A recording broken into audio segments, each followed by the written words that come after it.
విశ్వానికి పంపించింది వాడు. సో ఇప్పుడు వాడి పనికిరాడు వాడు అన్నామా, లేకపోతే టెక్నాలజీ వాడిని ఒక విజేతగా నిలబెట్టింది అన్నామా? రానున్న కాలం టెక్నాలజీదే. టెక్నాలజీ నమ్ముకున్న వాడిదే భవిష్యత్తు.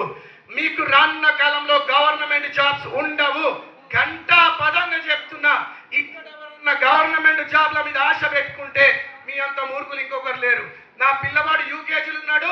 రానున్న కాలంలో వీడు ఒక గవర్నమెంట్ టీచర్ అవుతాడంటే మర్చిపోండి. నెక్స్ట్ 10 years లో గవర్నమెంట్ జాబ్స్ ఉండవు. ఇప్పటికే గవర్నమెంట్ చాలా జాబ్స్ తీసేసింది, విఆర్ఎస్ ఇచ్చేసింది. That's it.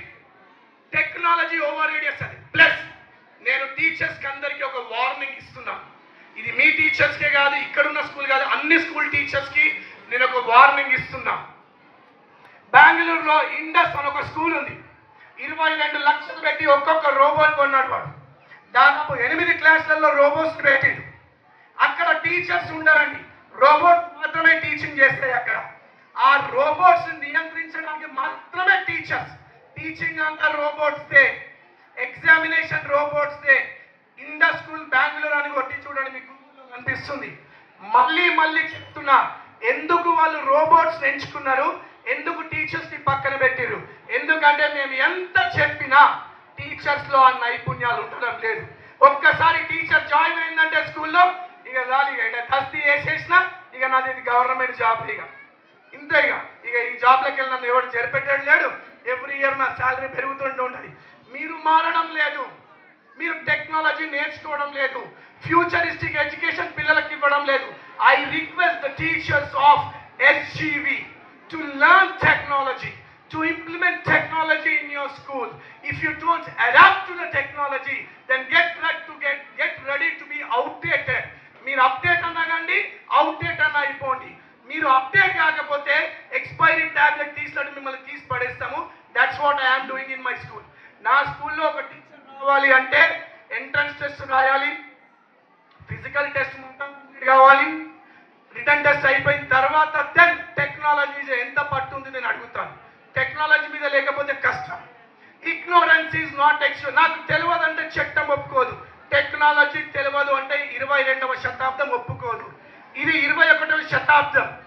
రానున్న 70 సంవత్సరాలలో 21వ శతాబ్దం అయిపోతుంది. 21వ శతాబ్దంని మనం చూస్తాం, కానీ మన పిల్లలు 22వ శతాబ్దంని చూస్తారు. ఈ 22వ శతాబ్దంలో ఇంజెక్షన్స్ ఇవ్వడానికి సిరంజెస్ ఉండవు, అసలు హాస్పిటల్స్ ఉండవు అంటే మీరు నమ్ముతారా? So try to understand seriousness. It's like a warning signal for us. Elon Musk అనే వ్యక్తి ప్రపంచంలోనే రిచెస్ట్ వ్యక్తి. అతను భూమి నుంచి మనుషుల్ని తీసుకెళ్లి మళ్ళీ తీసుకొచ్చే రాకెట్ ని ప్రతి నెలకు ఒకసారి టెస్ట్ చేస్తున్నాడు. డొనాల్డ్ ట్రంప్ పక్కనే ఉంటాడు, అమెరికా అధ్యక్షుడు డొనాల్డ్ ట్రంప్ పక్కనే ఉంటాడు. వాడు ఒక్కొక్క రాకెట్ మీద 45,000 కోట్లు ఖర్చు పెడుతున్నాడు ప్రతి నెల. వాడు సక్సెస్ అయిందంటే మనం బస్సులాగా వాటిని వాడుకొని చంద్రుడిపైకి వెళ్ళొచ్చు. టెక్నాలజీ మారుతుంది, మీరు మారండి, పిల్లల్ని మార్చండి. ఈరోజు మీకు తెలియని మీ పిల్లలకు తెలుసు మొబైల్ ఫోన్లో ఏమేమి ఉందో, అది టెక్నాలజీ. సో కాబట్టి ఇక్కడున్న పేరెంట్స్కి నేను చెప్పేది ఒకటే, మీరు చూస్తున్న ఇప్పుడున్నటువంటి జాబ్స్ అన్ని పోతాయి కాబట్టి భయపడమంటున్నాను. భయంతో ఉండండి, గవర్నమెంట్ జాబ్స్ దొరకవు, భయంతో ఉండండి, ఉండవు అవి. నెక్స్ట్, రానున్న కాలంలో ఎక్కువగా రిచెస్ట్ పర్సన్ ప్రతి గ్రామంలో అత్యంత ధనవంతుడు ఎవరైతారంటే పంటలు పండించే రైతు. పంటలు పండించే రైతు ఎంత ధనవంతుడు అవుతాడంటే ఒక్కొక్క బియ్యం గింజ రేటు ఉంటుంది. మీరు నమ్మండి, రాసి పెట్టుకోండి, ప్రవీణ్ సార్ చెప్తున్నాడు. ఒక్కొక్క బియ్యపు గింజకి రేటు ఉంటుంది, అంత కాస్ట్లీ అవుతుంది.